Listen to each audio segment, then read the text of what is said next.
So when we're conducting a rhetorical analysis, the very first thing to do is to think about the context.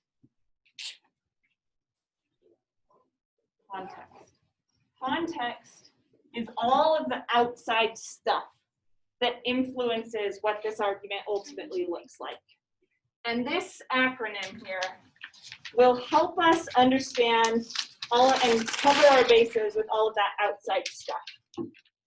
So each of these, it's SOAPSToneS, and each of the letters stands for something that has to do with rhetoric. So the first one is subject, occasion, audience, purpose, speaker, tone, and style.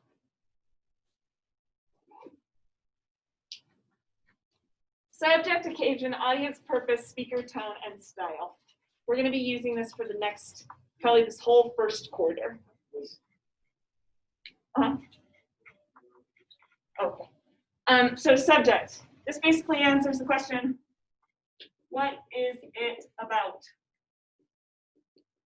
Let's just do that one really quick. The subject should be kind of just a 2-word, 3-word answer. What would you say Born a Crime is about? Yeah.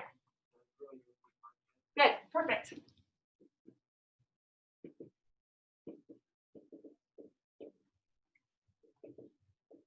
Growing up in apartheid, there's our subject. So the subject answer should always be pretty straightforward. You're just telling me if this book were seen as an argument, what's the argument about? Occasion involves a little bit more.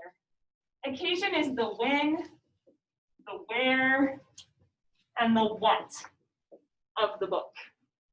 It is when it took place. Trevor knows exactly my age, so like 1984 through the 90s. Where it took place, well, South Africa. Then you think about what's happening in South Africa during this time period.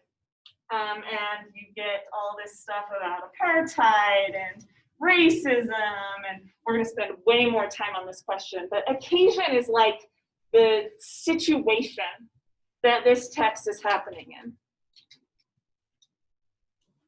The what part of it is the genre. And I think it was Kelly said it exceeded expectations because the genre is celebrity memoir. There's another name that we could call this genre, actually. A side note, but you can learn a new word today. It's called a Bildungsroman. German word for coming of age story. But really, we're gonna know it as a celebrity memoir. Okay. Change color so you can see a little bit better. The audience is who the argument is meant for.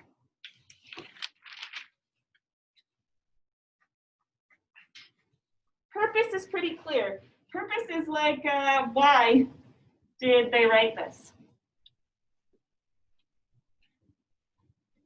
For this audience. What was their purpose in publishing this book? Now, sometimes the purpose, especially with celebrity memoirs, is big paycheck. But usually there's more of a purpose than that. They've shaped their narrative in a certain way to achieve a kind of purpose. That's where you get to the actual argument of it. You might think of it as this is the book's thesis statement. The speaker is who wrote it. Yeah, and what do we know about Trevor Noah? Actually, I'll ask you guys that question. We'll get more into it and watch some videos from him, but what do you know about Trevor Noah? He is the host of the Daily Show. Yeah. Does anyone ever watch clips from the Daily Show, like online? So what would you say is like the political leaning of the Daily Show? Yeah. It's definitely pro-Democrat, pro-liberal. It is on that side of the political spectrum, like pretty securely. So it's like I think this comparison is fair. If Fox News is on the right of things, right, like Fox News is for the Republicans and conservatives, the Daily Show is probably as far on the left for Democrats and liberals. So it's that kind of a thing. Usually people who watch it then are going to be Democrats or liberals. They're the ones who are going to kind of know who Trevor Noah is. Anything else you know about Trevor Noah besides what he presents in his memoir there? Has anyone ever watched his stand-up specials? No? Oh, Lucy has. So he has like, I think like 4 of them. I think they're on Netflix. I'm not positive, but he was a stand-up long before he did anything else. So he kind of traveled the world doing stand-up. Okay, the tone is it's a specific definition. Author's attitude towards the subject. So if you look back at subject and you say, oh, the subject's growing up in apartheid, the tone would be how Trevor Noah feels about growing up in apartheid.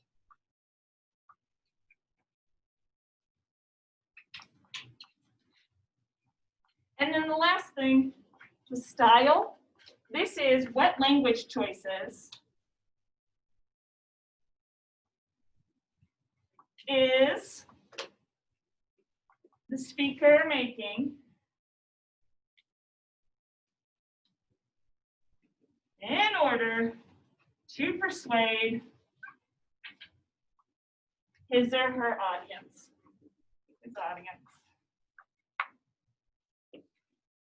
So the style is where we get into our thesis statement, but we won't jump ahead.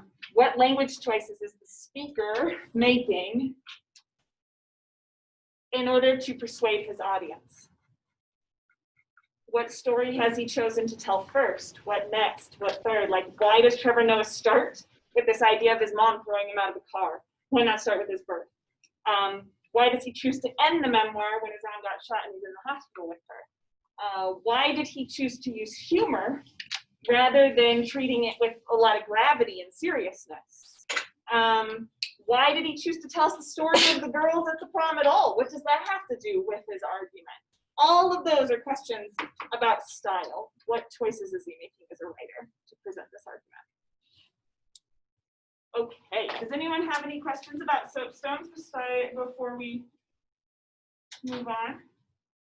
All right, make sure that you hold on to these notes. This is going to come up over and over again over the next few weeks. And I'm going to say, I'm going to ask you to kind of like tell me what each part of the acronym is. So you want to really like live with this acronym, really get to know this acronym because it's so useful for understanding the context.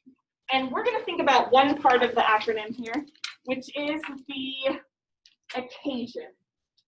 I find it useful to start with occasion. Well, it's the second one, so that's useful once we know the subject.